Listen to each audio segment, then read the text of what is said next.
वह एसएसटी प्रकोष्ठ की प्रदेश उपाध्यक्ष हूँ। जी नीतू जी, मैं आपसे जानना चाहूंगा कि वर्तमान में गिरिराज सिंह ने जो बताए हैं कि राजद बांकीपुर चुनाव में तीसरे नंबर की पार्टी बनकर के रह गई है, उनको आप अपने पार्टी की तरफ से क्या संदेश देना चाहेंगे?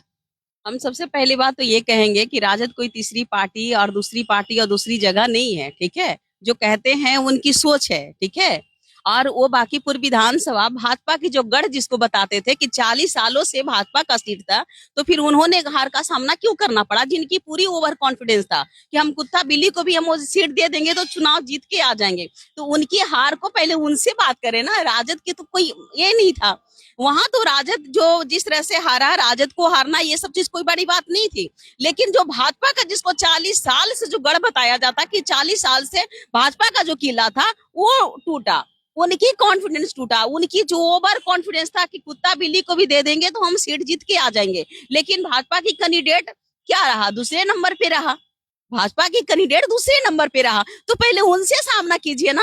हम बोले तो प्रशांत किशोर का जीत से ज्यादा मुझे भाजपा की हार की खुशी हो रही है कि जिन्होंने बोला कि हम किसी भी कैंडिडेट को देंगे तो जीत के आ जाएगा। जैसे राजनीति किसी बाप की जागीर नहीं होती है, ये लोकतंत्र है और लोकतंत्र में जनता मालिक होते हैं। कैसा भाजपा का एक शब्द जो था ना कि हम किसी को सीट देंगे जीत के आ जाएगा, तो वहां की जनता ने डिसाइड कर लिया। वहां की जनता ने डिसाइड किया कि आपने किस तरह से किस लहजे में बात किया, तो जनता अपनी औकात दिखा दिया। पूरी का पूरी आपको मंत्रिमंडल को उतारना पड़ गया। आपको स्टार प्रचारक 40 का 40 स्टार प्रचारक उतारना पड़ा। कहाँ गए सब भाजपा के लोग जो बोलते थे? नीति नवीन जी की जो वार्ड थी, नीति नवीन जी का जो जगह था, वहां से उनको हार का सामना करना पड़ा। तो आप ये देखिए ना, आप राजद को क्यों घसीट रहे? आप घसीटिए ना पहले भाजपा को। जिनको ने वहां ददौती था, जिनकी बपोती था, जो बोलते राजनीतिक, हम बार बार बोलते हैं राजनीति किसी बाप की जागीर नहीं होती है, लोकतंत्र है और लोकतंत्र में जनता मालिक होते हैं। जनता जो चाहेंगे वही होगा। और जनता ने दिखा दिया कि देखो किस तरह से आपको हार का सामना उन्होंने डिसाइड किया था, क्योंकि जनता परिवर्तन चाहती थी। परिवर्तन करके दिखा दिया, चाहे कोई भी कैंडिडेट हो। तो आप विगत जो पिछले विधानसभा की चुनाव हुई, उसमें आपकी पार्टी दूसरे ही नंबर पर भले ही थे लेकिन अच्छा परफॉर्मेंस की थी। लेकिन इस बार इतनी जो कमियां देखी गई, इसमें क्या वजह हो सकती है? अपने पार्टी को क्या संदेश देना चाहेंगे? ऐसा हम पार्टी को क्या संदेश देंगे? हमारे जो नेता संदेश देते हैं, नेता जो गाइड करते हैं, हम लोग करेंगे। हम लोग क्या संदेश देंगे? ऐसा कुछ नहीं है। वहां के लिए हमें हार, वो हमको कोई ये नहीं फर्क पड़ा।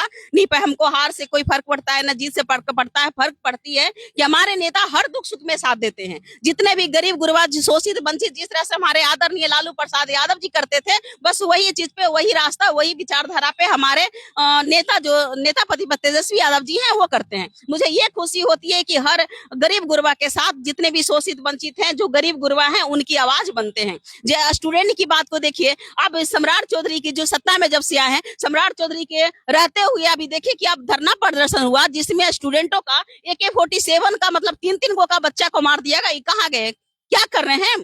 क्या कर रहे हैं भाई सम्राट चौधरी जी, जिनको बोलते हैं कि AI कैमरा है, जिनको हरा गमछा को ढूंढ रहा था, तो उनकी AI जो कैमरा है वो क्या कर रहा है?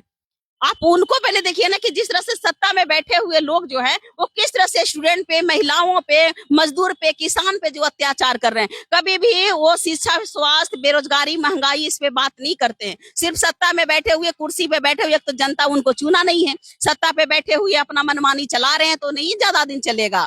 जनता जो है ना, जनता जब चाहेगी, जब भाजपा को कुर्सी उलट देगी, क्योंकि अब सारी चीज अब जनता जान चुकी है, देख चुकी है। इसलिए ज्यादा घमंड नहीं रहे। भाजपा वाले को घमंड तोड़ने का काम किया। एक बांकीपुर विधानसभा जिसमें जो 40 साल के जो किला बताते थे, वहीं से शुरुआत हो गया भाजपा को।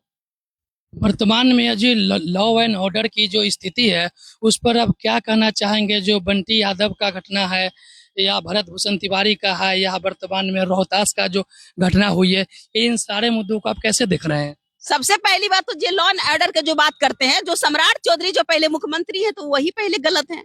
मुख्यमंत्री को ही वहां पर जो बैठा दिया है, तो खुद एक क्रिमिनल, खुद एक अपराधी है। जब वो खुद एक क्रिमिनल है तो वो क्या लॉ एंड ऑर्डर को सुधारेंगे? क्या ही करेंगे? अभी एक नीट छात्रा में जो बेटी का जो ये हुआ, नीट छात्रा में जिसका अभी तक न्याय नहीं मिला, सम्राट चौधरी जी जैसे वो कुर्सी पर गए, जैसे ही मनीष मंडल को बेल मिल गया। आपने कुलदीप सिंह को देखिए, जिनको बेल मिल जाती है, तो जितने भी अपराधी, जितने भी क्रिमिनल होते हैं, जितने जो रेप्टिस होते हैं, जिसको भाजपा वाले ने क्या कर देता है, छोड़, जितने भी जिसमें जो मतलब ये रहता है अपराधी, उसी को भाजपा ज्वाइन करवाता है, भाजपा में सारे दूध के धुल्ले हो जाते हैं।